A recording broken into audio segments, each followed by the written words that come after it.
Ағылшын тілінің 3-ші сабағы.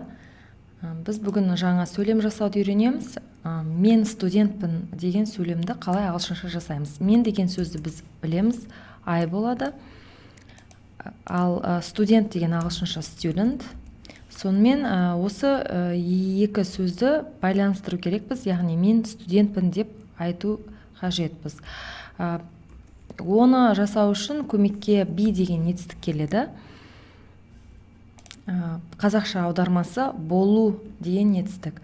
Бұл етістік өзінше бір ерекше етістік, және басқа да есімдіктермен жіктелгенде түгелімен басқаша сөзге ауысатын сондай ерекше етістік. Сонымен барлық есімдіктермен жіктеп шығайық. I-мен жіктелгенде be етістігі am болып ауысады. Сонымен I am student болады. Келесі біз деген есімдікпен we are болады. Келесі сен деген кезде you are болады. Сендер деген кезде you are болады. Ол деген есімдікке be етістігі is болып жіктеледі. Ең соңғы есімдік they, олар деген кезде are болып жіктеледі. Сонымен байқап отырғанымыздай, жалпы көпше түрде we, you, they дегенде be етістігі are болып жіктеледі екен. Ал I мен келгенде I am болады, ал he, she, it та is болып өзгереді. Ал мына екі сөйлем сен және сендер, сіздер екеу бір сөз болғандықтан біз be-дің де жіктелуін жекешеде де are деп жазамыз.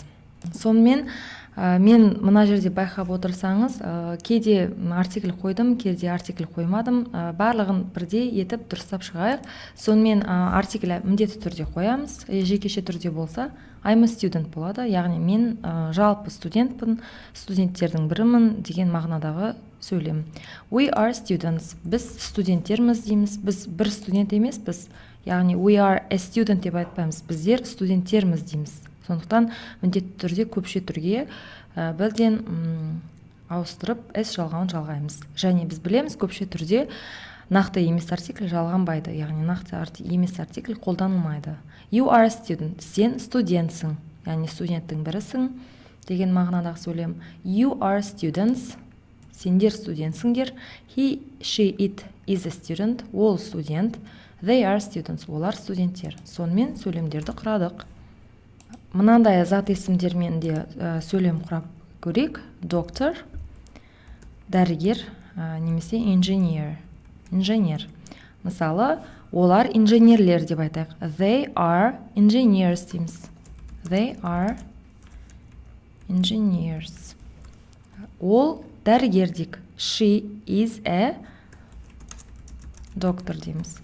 Сонымен ол дәрігер, ол студент, ол оқушы деп сөйлемдер жасауды үйрендік. Ал енді мен жақсымын, сен жақсысың деген сөйлемді қалай жасаймыз?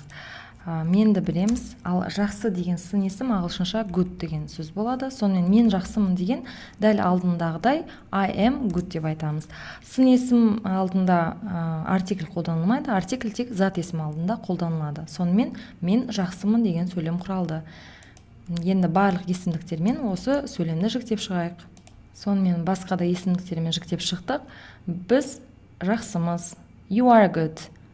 Сен жақсысың. You are good. Сендер жақсысыңдар. He, she, it is good. They are good. Яғни сын есім алдына артикль пайдаланбаймыз және сын есімді көпше түрге ауыстырмаймыз. Сонымен мен жақсымын деген сөйлемді де жазуды үйрендік. Енді келесі мынандай сын есімдермен сөйлемдерді жасап көрейік. Beautiful деген сөз, әдемі деген сөз, clever деген сөз, ақылды деген сөз. Олар ақылды деп айтайық. They are clever деп айтсақ болады.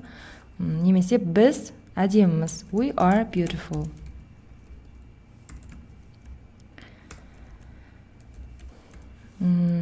You are beautiful деп айтайық. Сен әдемісің.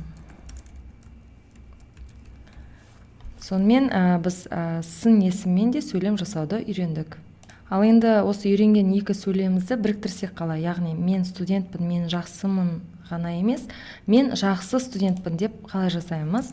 Өте оңай жасалады. I am a good student болады.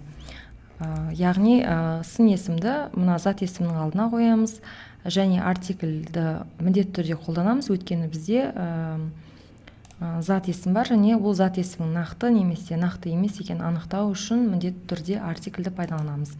Осы сөйлемді басқа да есімдіктермен жіктеп шығайық. Міне басқа да есімдіктермен жіктеп шықтық. I'm a good student. Мен жақсы студентпін. We are good students. Біздер жақсы студенттерміз.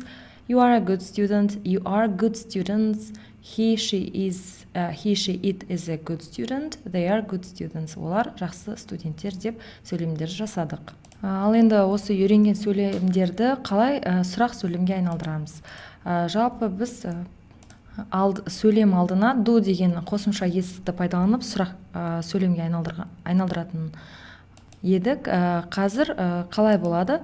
Be етістігі қолданылған кезде біз do деген қосымша етістікті қажет етпейміз. Осы сөйлемнің өзі сұрақ сөйлемге айнала береді. Бар болғаны мына екі сөздің орны алмасады. Яғни I am a student емес, am I a student болады. Яғни мына екі сөздің орнын алмастырамыз. Am I a student? Мен студентпін бе? Келесі am I good деп сөйлемді жасаймыз. Am I good? Мен жақсымын ба? Енді келесі мен жақсы студентпін бе дейік. Am I a good student?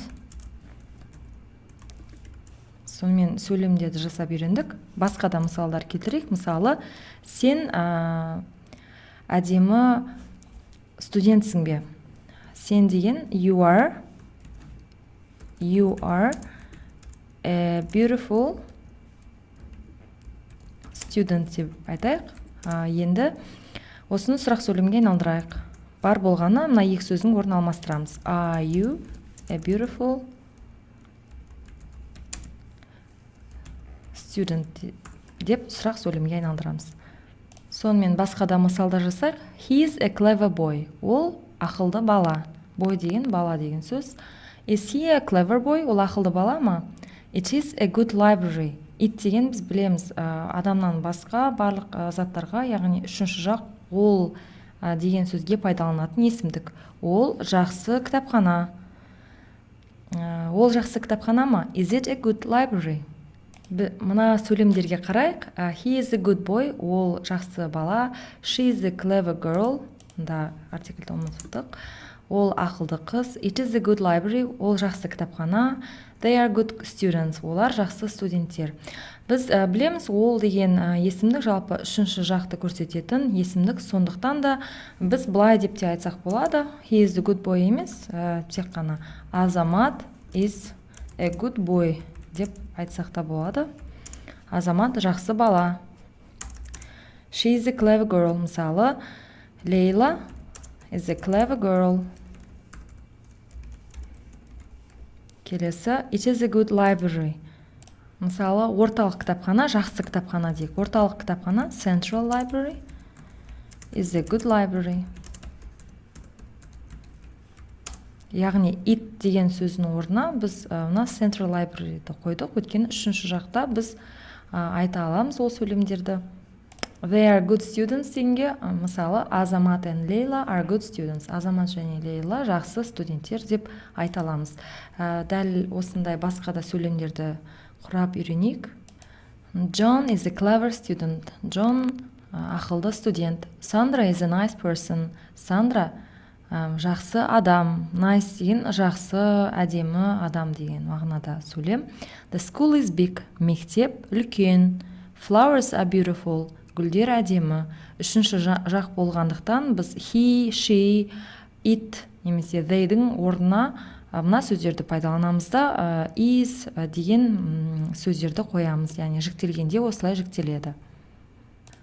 Сөйлемдерді сұрақ сөйлемге айналдырды үйрендік. Енді келесі сөйлемдерді болымсыз сөйлемге қалай айналдырамыз. Өте оңай жасалынады. Бар болғаны not деген сөз мына be етістігінің жіктелуінен кейін жалғанады.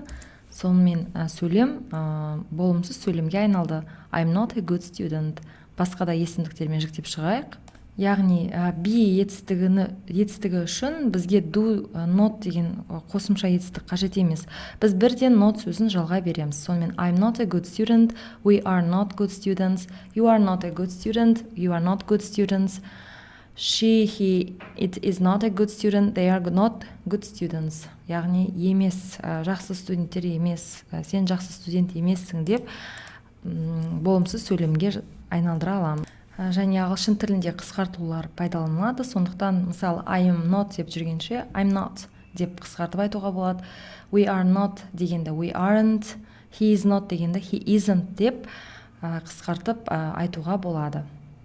Қысқартылған түрімен есімдіктерді жіктеп шығайық. Сонымен былай болады. I'm not a good student, we aren't good students, you aren't a good student, you aren't good students, he, she, it isn't a good student, they aren't good students.